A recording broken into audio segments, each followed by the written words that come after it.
سلام متتبعين وصفات ماما ملكة، كنتمنى تكونوا على خير وبخير والاحوال ديالكم طيبه ان شاء الله.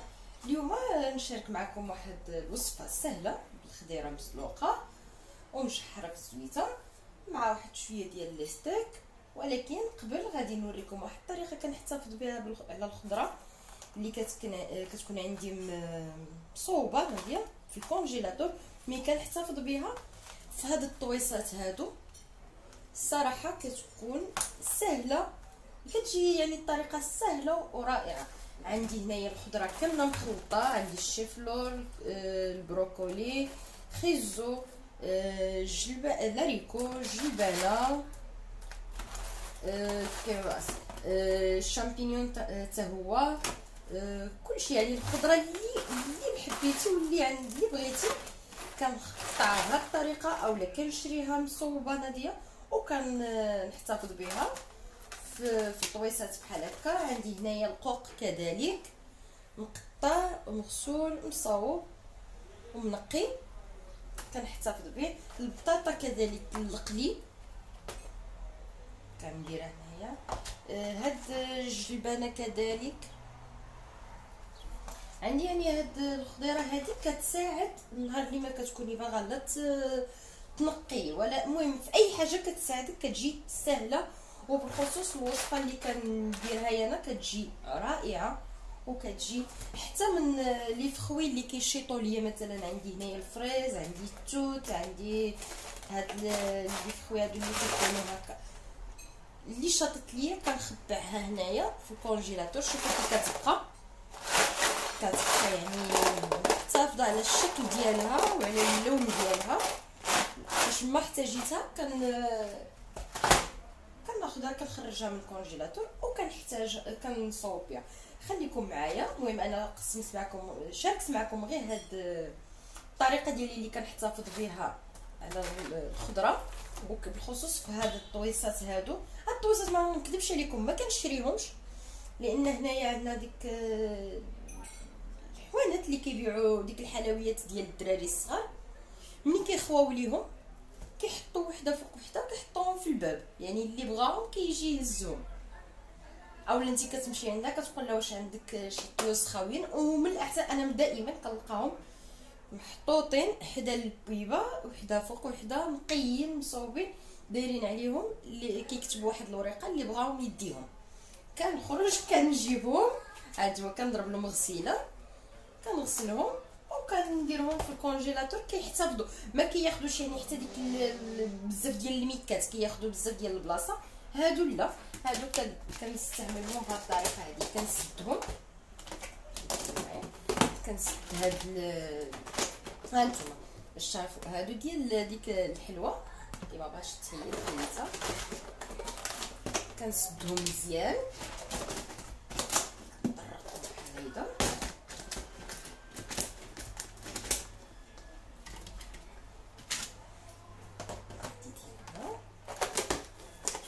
دابا باقي غادي نهز من هادو وغادي يتبدلوا حتى مثلا عندي هنايا بقات ليا واحد شويه ديال الكامبا حتى هي كنحتفظ بها هنايا في هاد الطويصات. كتجي هائله وما كتاخذش منك بزاف ديال الوقت. خليكم معايا ونكملوا الفيديو ديالنا. هانتوما كتشوفوا حتى البصله مقطعه كنحتفظ بها في هاد الطويصات. كتجي سهله ملي كنكون باغا شي حاجه مشحره غير بالبصيله. والثومه كذلك هي يلاه تسالات ليا، باقي عاد غادي عاوتاني نصوبها نعمرها هنايا. يعني حتى الشغل ديال الكوزينه كيكون ساهل. دابا غنبداو على بركه الله. غناخذ شويه ديال الخضيره اللي غادي ندير بها هاد الوصفه ديال اليوم. شويه ديال هاد الجبانه تاريكو وشويه ديال الخضيره مخلطه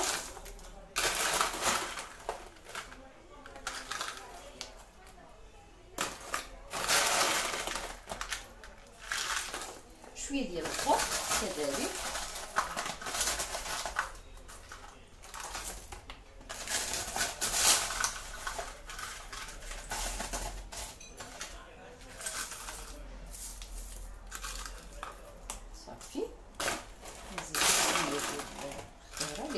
كتسلق.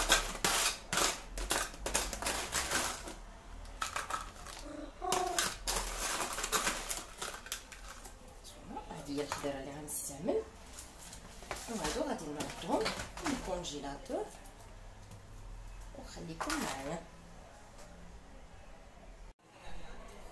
ودابا غادي نبداو الوصفه ديالنا السهله، ما غنحتاجو فيها حتى حاجه. غنحتاجو الخضيره مخلطه مشكله باش ما بغينا، غير خيزو بطاطا مثلا والجبانه اولا اللي بغينا الشيفلور. المهم انا عندي هنايا الخضره مخلطه. عندي هنايا كذلك طريقه ديال الستيك ديال اللحم اولا ديال الدجاج. انا كندير هذه الخضره مع اي حاجه، مع الجنيوحات ديال الدجاج، مع الفخيطات ديال الدجاج، مع كلشي كندير لهم نفس الطريقه. المهم غادي درت هنايا عندي الماء بارد، غادي نرد فيهم هاد الخضيره تسلق غير شويه، يعني ما نخليهاش حتى تهرم مره. غادي نعطيها واحد 10 ديال الدقائق تسلق فيهم. غادي ندير فيهم معاهم واحد شويه ديال الملحه والبزار، شويه ديال المليحه وشويه ديال البزار.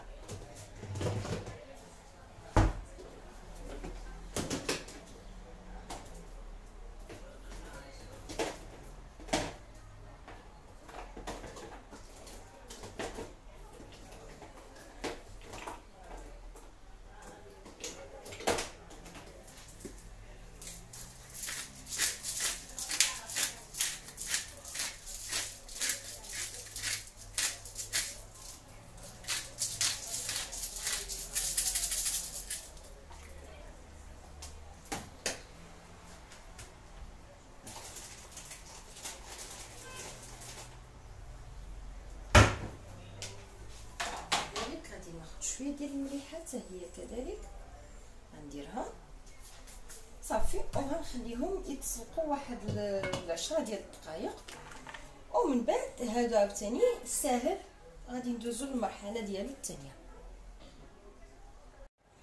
وهنايا ملي كنخلي الخضيره ديالي تسلق غادي ناخذ شويه ديال المليحه وشويه ديال البزار، وغادي ندير هنايا غنصوب، غناخذ هاد لي ستيك ديالنا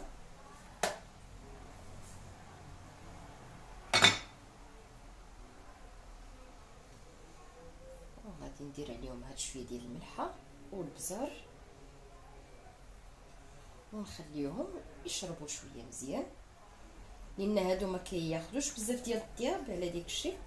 غادي ندير لهم هاد المليحه والبزار ونخليهم حتى تسلق الخضيره.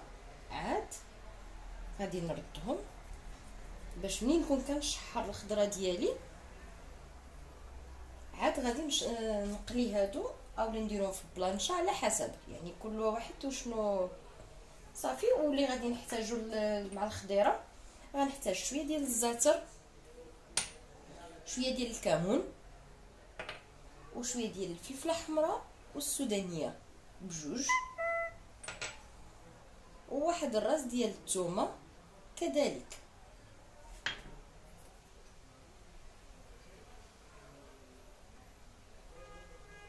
صافي، ونخليكم معايا باش نكملوا الوصفه ديالنا ونشوفوها كي غادي تجي. ودابا ملي كتسلق لينا الخضيره ديالنا كناخذوا واحد المقله كندير فيها شويه ديال الزيت، انا كنستعمل غير زيت الزيتون،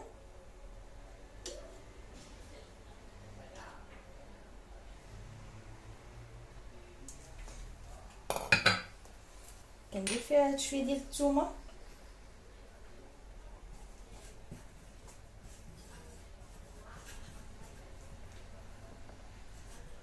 خليها تشحر واحد شويه.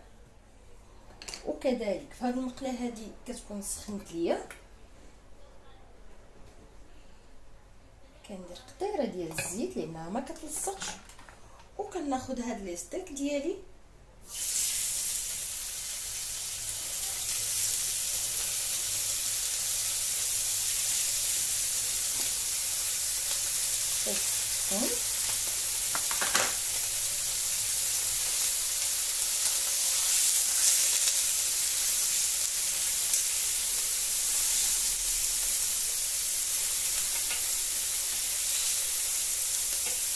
شوفوا الماكله ما كتلصق دغيا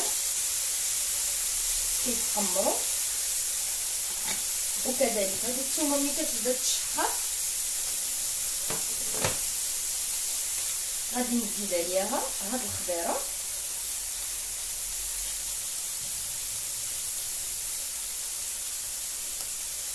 اللي كتكون مسلوخه. كنزيد عليها شويه ديال السودانيه وفلفله حمراء، شويه ديال الكمون وشويه ديال الزعتر.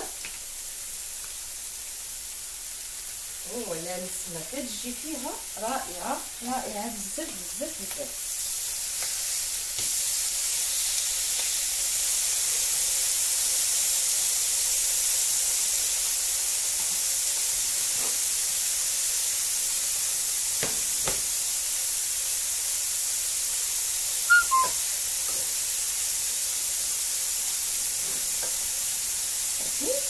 كنخليهم واحد شويه يتشفروا ويشربوا ديك العطريه.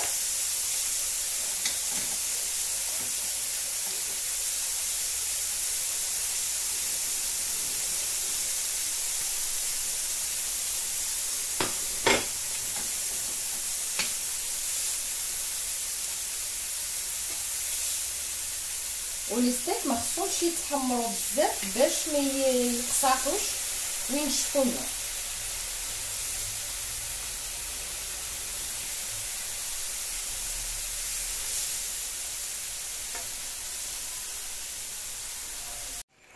وهانتوما ها الطبق ديالنا ديال اليوم بالخضيره والستيك كيجي رائع، كيجي واحد النسمه وواحد المذاق رائع. كنتمنى ان ينال الاعجاب ديالكم. وشكرا. يعني واحد الوصفه سهله وبسيطه ولكن كتجي رائعه رائعه بزاف بزاف بزاف. شكرا على المتابعه، وكنتمنى انكم تدعموا القناه ديال وصفات ماما مليكه، وما تبخلوش علينا بواحد الاشتراك وواحد التعليق وواحد اللايك. وشكرا لكم، ونشوفكم ان شاء الله في فيديو اخر، ونلقاكم بالصحه وبالسلامه وبالهنا وباش ما تمنيتو ان شاء الله.